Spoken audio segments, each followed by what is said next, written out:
yang lompengan berjuta karena telanjur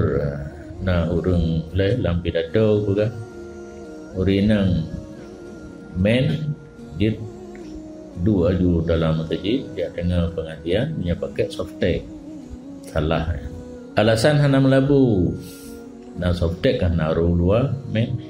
dalam kitab ada bajuri je nekalan tetapi menyekalan di luar bajuri membayangkan kerja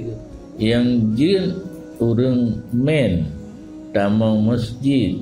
tanpa takut melabu ubur kan maksu upam ubur tamang rat sabah pintu debit rat pintu yang lain yang menyahana takut melabu masjid juga adapun maksu nampak maksu piu buh dam buh dua buh piu kan dua hana bergerak li kanya mana piu tiradam tiradu hana kait menyatakut melabu kait menyatakut melabu bak ubur menyamaksu hana pakan larangan piuh la masjid bagi orang men lidati bukan karena amrun kharid menyatakut melabunya amrun kharid dati hid